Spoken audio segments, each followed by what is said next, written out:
నమస్తే. Welcome to the patriot. Ajit Doval. Doval గురించి మనందరికీ తెలుసు కదా! మళ్ళీ కొత్తగా తెలుసుకోవడం ఏముంది అని అనుకుంటున్నారా? దోవల్ గురించి చెప్పుకుంటూ పోతే పుస్తకాలు సరిపోవు. అంటే ఎంతో విషయం వెలికి తీసిన కొద్దీ ఎన్నో విషయాలు తెలుస్తూ ఉంటాయి. అలా నార్మల్‌గా ఒక విషయం గురించి సెర్చ్ చేసే సమయంలో దోవల్ గురించిన ఒక కొత్త విషయం తెలుసుకున్నాను. దాన్ని మీతో పంచుకుందామని మీ ముందుకొచ్చాను. అజిత్ దోవల్ గురించి ఒక విషయం తెలిసిందే. అదేమిటంటే అజిత్ దోవల్ వివేకానంద ఇంటర్నేషనల్ ఫౌండేషన్ అనే సంస్థను 2009లో స్థాపించారు. అయితే ఈ సంస్థ గురించి తెలుసుకున్నప్పుడు ఒక్క విషయం అర్థమైంది. దోవల్ తాను సర్వీస్‌లో ఉన్న సమయంలో కంటే ఎక్కువగానే ఈ సంస్థ ద్వారా పనిచేశారు అనే విషయం తెలుసుకున్నాను. అంటే దోవల్ 2005లో ఇంటెలిజెన్స్ బ్యూరో డైరెక్టర్‌గా రిటైర్డ్ అయ్యారు.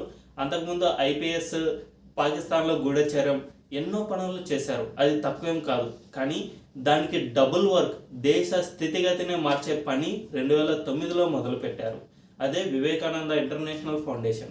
అదే ఈ ఫౌండేషన్‌లో ఏం జరిగింది? ఈ ఫౌండేషన్ ద్వారా దేశ స్థితిగతులను ఎలా మార్చారు అనే విషయం ఇప్పుడు తెలుసుకుందాం. దోవల్ గురించి మనందరికీ తెలుసు. దేశంలో ఎన్నో ఆపరేషన్లలో ఆయన ప్రధాన పాత్ర పోషించారు.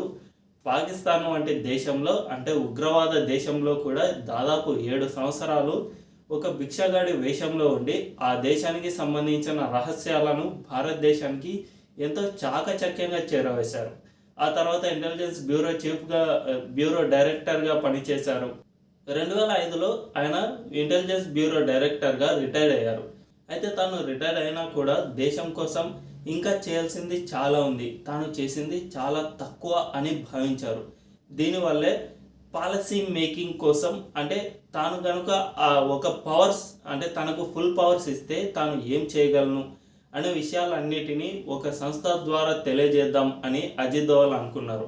మన దేశంలో అందరికీ తెలుసు ఎన్నో పాలసీ మేకింగ్ ఆర్గనైజేషన్స్ ఉంటాయి. అంటే ప్రతి ఒక్క ఆర్గనైజేషన్ ఒక దాని గురించి ఆలోచిస్తూ ఉంటుంది. అంటే ఒక దానిలో పని చేసినప్పుడు దాని గురించిన లోటుపాట్లు అంటే ఇది ఉంటే బాగుండేది, ప్రస్తుతం ఇక్కడ ఇలాగే ఉంది, కానీ దీంట్లో ఈ మార్పులు తీసుకొస్తే ఇది ఇంకా బాగుంటుంది. అంటే ఎకానమీలో గ్రోత్కు ఏమేమి చేయాలి, జిఎస్టీ వంటివి తీసుకురావడం, నోట్ల రద్దు వంటివి చేయడం, ఈ విధంగా అంటే ఇవన్నీ తీసుకొస్తే ఈ దేశ స్థితిగతులు ఇలా మారుతాయి అని పాలసీ మేకింగ్ ఆర్గనైజేషన్స్ చాలా ఉంటాయి.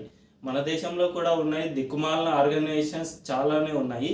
అమెరికాకు చెందిన జార్జ్ సోరోస్కు చెందిన ఆమ్నెస్టీ ఇంటర్నేషనల్ ఇటువంటివి ఇంతకుముందు మన దేశంలో పాలసీ మేకింగ్ చేసేవి. అంటే కాంగ్రెస్ అధికారంలో ఉన్నప్పుడు అమెరికాకు చెందిన సంస్థలు ఇక్కడ పాలసీ మేకింగ్ డెసిషన్లు చేసేవి. వాటికి సంబంధించిన మెమోరాండంలు ప్రభుత్వానికి ఇవ్వడం, ప్రభుత్వం వాటి గురించి ఆలోచించి అది చేస్తే బాగుంటుంది అని వాటిని అమలు చేయడం.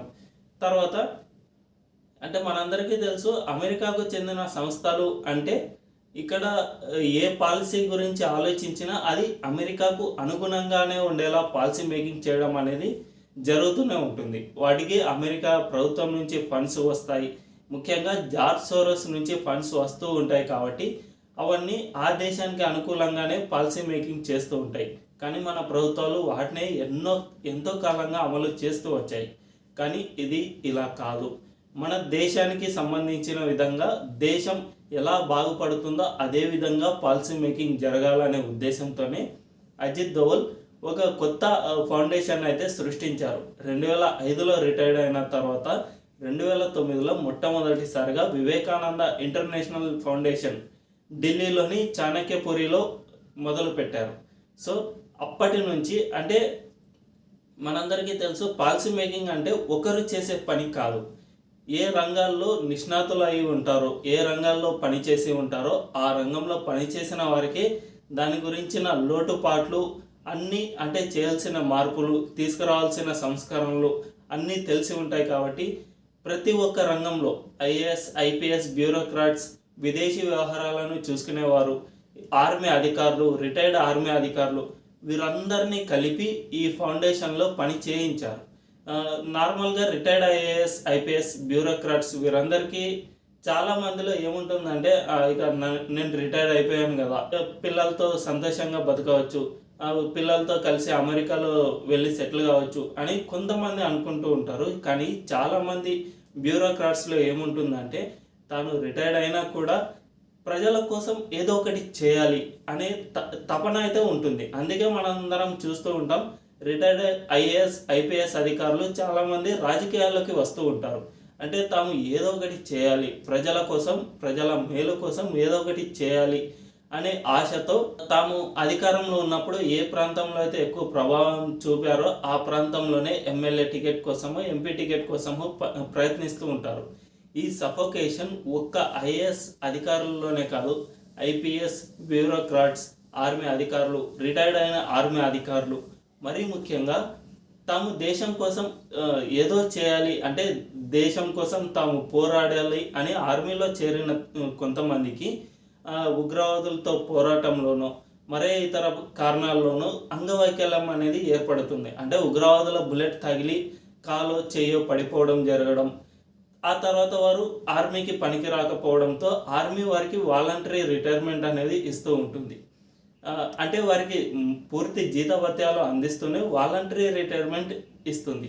ఆ సమయంలో ఇక తాము దేశం కోసం ఏమో చేయాలనుకుని వచ్చాం కదా, కానీ ఏమీ చేయలేకపోయాం, అతి తక్కువ కాలంలోనే అనుకోకుండా వైకల్యంతో బాధపడుతున్నాం కదా, దేశం కోసం తాము ఇక ఏమీ చేయలేమా అనే సఫోకేషన్ అనేది చాలా మందిలో ఉంటుంది.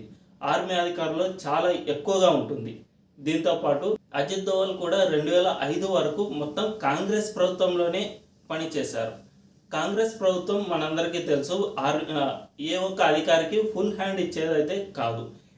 ప్రతి ఒక్కరికి ఆర్మీ అధికారులకు కూడా ఒక్క బుల్లెట్ యూజ్ చేసిన తెలుగులో ఒక వైరల్ వీడియో అనేది ఎప్పుడూ సర్క్యులేట్ అవుతూ ఉంటుంది. అందులో ఒక ఆర్మీ అధికారి ఏం చెప్తారంటే, తాము బార్డర్లో పని చేసినా కూడా ఒక బుల్లెట్ పేల్చిన కాంగ్రెస్ అధికారంలో ఉన్నప్పుడు ఆ బుల్లెట్లకు లెక్క చెప్పాల్సి వచ్చేది.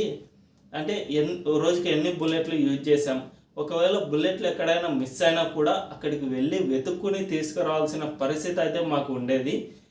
తమ చేతిలో తుపాకులు ఉన్నా కూడా అది కేవలం అలంకారప్రాయంగానే ఉండేవి అని ఒక ఆర్మీ అధికారి చెప్తారు. సో కాంగ్రెస్ అనేది ఏ ఒక్క అధికారికి, ఐఏఎస్ ఐపీఎస్ విదేశాంగ శాఖలో పనిచేసే వారికి ఏ ఒక్క అధికారికి కూడా ఫ్రీ హ్యాండ్ అనేది ఇవ్వలేదు. మొత్తం ఢిల్లీ నుంచే నిర్ణయాలు జరిగేవి. ఏ చిన్న ఇష్యూ వచ్చినా కూడా ఢిల్లీకి చెప్పడం, వారు నిర్ణయం తీసుకోవడం 2-3 రోజులు కావడం, అప్పటికే జరగాల్సిన నష్టం జరిగిపోవడం, ఇటువంటివి జరుగుతుండేవి. సో అప్పుడు దేశం కోసం ఏదో చేయాలని తపన ఉన్న అధికారులందరిలో ఒక నిరాశ, నిస్సత్వ అనేది ఆవహించింది. అదే దోవల్కు కూడా ఆవహించింది. దోవల్ 2005 వరకు, అంటే అంతకుముందు చాలా కాలం వరకు కాంగ్రెస్ హయాంలోనే పనిచేశారు కాబట్టి పూర్తి ఫ్రీడమ్ లేదు కాబట్టి ఆ ఒక సఫోకేషన్ అనేది ఉండేది. సో అదే సమయంలో తాను ప్రస్తుతం ఈ ప్రభుత్వం నుంచి ఈ అడ్డంకి ఉంది కదా, ఈ అడ్డంకి తొలగిపోతే తాను అధికారంలో ఉంటే ఏం చేయగలను, అంటే తనకు ఫ్రీ హ్యాండ్ ఇస్తే తాను ఏం చేయగలను అనేవి చాలా వరకు ఆలోచించారు.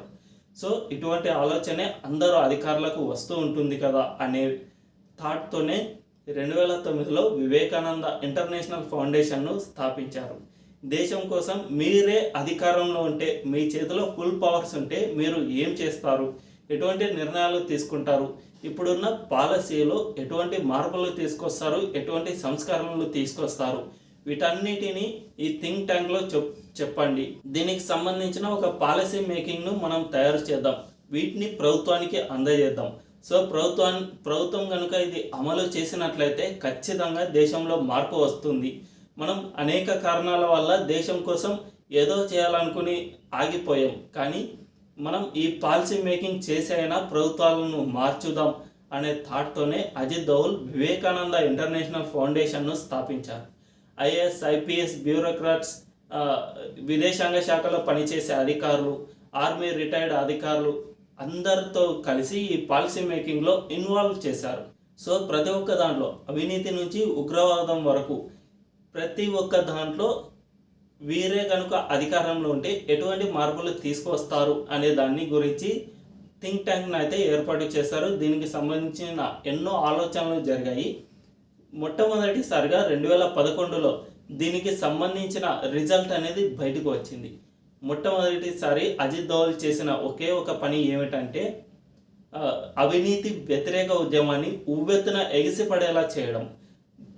అజిత్ దోవల్ దగ్గరుండి మరీ నలుగురిని ఏకం చేసి అవినీతి వ్యతిరేక ఉద్యమాన్ని అయితే నడిపారు.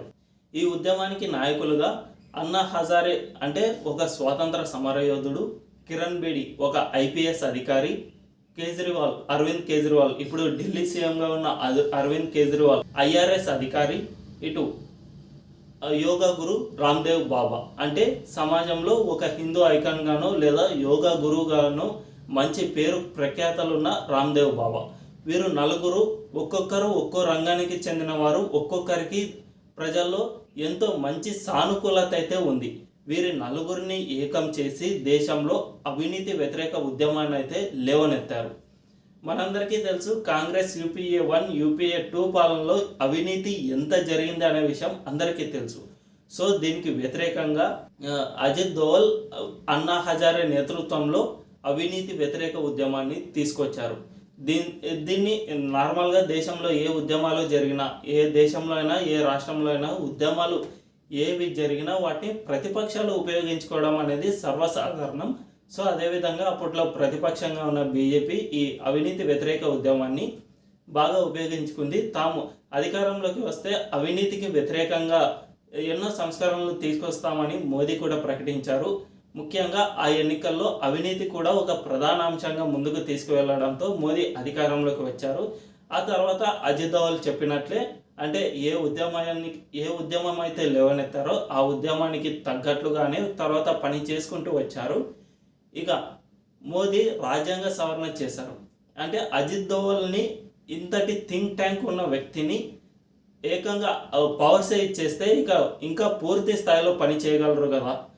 అంటే ఆయన అనుభవాలను, ఆయన మేధావితనాన్ని మనం ప్రభుత్వంలో ఉపయోగించుకుంటే చాలా మేలు జరిగే అవకాశం ఉంది కదా అనే థాట్తోని మోదీ రాజ్యాంగ సవరణ చేసి మరి, అంటే అజిత్ దోవల్ కోసం ఏకంగా భారత రాజ్యాంగాన్ని సవరణ చేసి మరి ఆయన జాతీయ భద్రతా సలహాదారుగా ఉపయోగించుకున్నారు.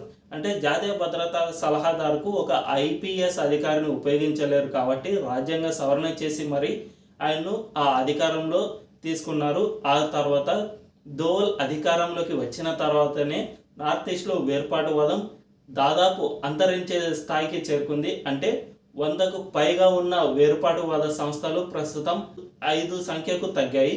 దీంతోపాటు కాశ్మీర్లో మనందరికీ తెలుసు ఆర్టికల్ 370, అసలు ఇది అసాధ్యం అనుకున్న ఆర్టికల్ 370 తొలగింపును మోదీ చేసి చూపించారు. దీని వెనుక అజిత్ దోవల్ కీలకంగా పనిచేశారు. దీంతోపాటు భారతదేశానికి అంతర్జాతీయ దేశాలతో సత్సంబంధాలకు అజిత్ దోవల్ వెనుకుండి కీలక పాత్ర పోషించారు. ఇతర దేశాల అధినేతలతో అంటే ప్రధానులతో సైతం అజిత్ దోవల్ సమావేశమయ్యే స్థాయికి ఆయన ఎదిగారు. సో దోవల్ అనే వ్యక్తి ఒక నార్మల్ వ్యక్తి కాదు, ఒక నార్మల్ అధికారి కాదు, ఆయన ఒక శక్తి.